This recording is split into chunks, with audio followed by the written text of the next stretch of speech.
I think look, first of all, I'm not going to relitigate an interview that the president had with an external media outlet. So let's just put that aside for a minute. Fine. And the White House should speak to this as appropriate. But secondly, the foreign leaders all around the world know exactly where we are on foreign policy objectives because we are so transparent about what we're trying to do around the world. And because we have so many posts and embassies and great qualified diplomats who are able to communicate U.S. foreign policy goals and objectives with the host governments with which they work. I mean, that's the art of diplomacy. It's the act of statecraft. And we do that every single day. And we do it in ways big and small, in many ways that nobody ever gets to see. The secretary is on the road right now, as you and I speak, on his way to go deal with significant issues in the Middle East. Syria, Yemen, Libya, obviously are all on his agenda. There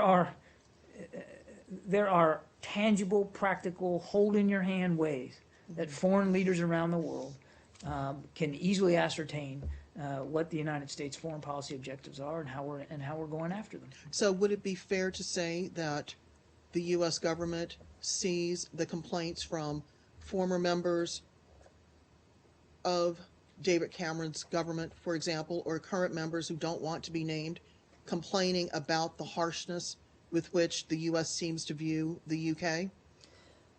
Well, first of all, and we talked about this a little bit the other day in respect to another question, there is a special relationship between us and the UK, and a deep and abiding, not just alliance, but friendship. And nothing's going to change that. I can't speak for anybody who might have a specific view about that article or the comments that were expressed in that article. And as I said, I'm not going to relitigate that story. We have strong relationships around the world that we're going to continue to foster and continue to try to improve. And as I said, we do that in a very direct way every single day. And if people want to express their opinions about this article, they're certainly free to do that. I mean, it is an article in a magazine, so it's out there. But what we're doing, what we're focused on here, is advancing the president's foreign policy objectives around the world. That's why Secretary Kerry is not here today and on the road, and that's why so many people here at the State Department today, right here in Foggy Bottom, are working doggedly to try to make sure that we're looking after the interests of the American people. John, can I just point out that you can say all you want that foreign governments and foreign leaders should know and have all the evidence before them to know exactly what U.S. foreign policy strategy is, and that you're the most transparent, or whatever, in describing them, but they don't feel that way, and a lot of people in our position here don't think that it's completely transparent or transparent at all.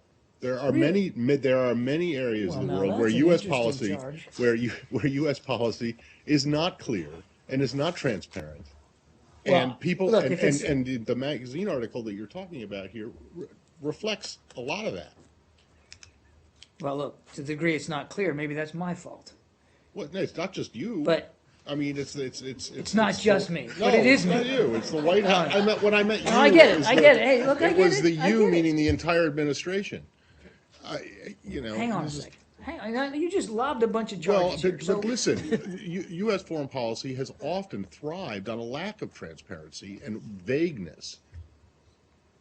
It's just a fact. It has. For example, Kissinger's secret trip to China. There wasn't a whole lot of I'm China. not I mean, we at can all- go back. Wait, We can go wait. back to 100 years or more. Okay, well, I mean, I'm not going to relitigate 100 years of foreign No, policy. and I'm not asking you to. And I mean- just think that you come out and make a broad statement about how no foreign leader should have any problems understanding the goals of U.S. foreign policy because you're incredibly transparent. And I just, you can say that, but it can't go unchallenged because a lot of them don't think that. I like it when you challenge me, Matt. But that doesn't mean that I agree with you, and I don't agree with you on this. Okay. Look, I mean, you don't are think you that saying? people are confused about what the U.S. foreign policy objectives are? Look, there are constant discussions we have every day with foreign leaders about what we're trying to achieve. And I'm not gonna lie and say that there isn't Good. disagreement, that people don't necessarily see things the same way we do, or that there's maybe some leaders that want more information than maybe we're willing or able to give them. I mean, obviously we have an obligation as well. I don't know how much we've talked in this room about operational security in light of the, making all those emails public. We have an obligation to protect sensitive information, and that's how you look after the American people. But in general, and in the main, the art of diplomacy and achieving foreign policy objectives is through conversation and dialogue, and as much transparency as possible. And don't sit here and tell me that this is not a transparent institution here at the State Department. I mean, we brief every single day. You are able to come in here every day and harangue and harass me. And I keep standing up here and taking it because that's what we do. We are accountable to not just the American people, but to people all around the world for what we're doing. And we're not afraid to answer these tough questions. Well, no, when you answer the questions, though, you don't often give substantive answers. You say, how many times in the last month, how many times this week alone have you said, I'm sorry, we're not going to get into details of our diplomatic conversations? There are things we need to protect. But they're diplomatic conversations that we're having with foreign leaders. So back to your original charge that they don't know what we're thinking, they do because we're sitting down and talking to them. And it does us little good in the end to go then and read out every single detail of every conversation to you, the press, as we have them, because it might render moot the entire discussion. Right, It might but that's actually not transparency. put the diplomatic initiative and effort on under more But pressure. that is not It transparency. is. It is as Diplomacy- transparent as we can be. Diplomacy works when it's secret. Some, yes. No, pretty much all of it. Some. But secret from whom? From you? From the world at large. Yes, From exactly. us, but also Exactly, from secret a from great you. deal of foreign leaders. And no one's saying you're not more transparent than North Korea or something like that. No one's saying that. But you said we're not transparent. You didn't make a I'm comparative. not saying you're you said not we're transparent at all. You're boasting about the fact that you're incredibly transparent are. and that everybody knows what you're doing. Well, I just don't I think said that's the not. case. Now you're exaggerating my quote. I said there's no reason for foreign leaders not to be able to charge. They don't understand American foreign policy because we do explain it as best we can, and we are transparent, and we do energetically advance our interests, and we do it openly and candidly and honestly. And this forum is one of the ways in which we do that.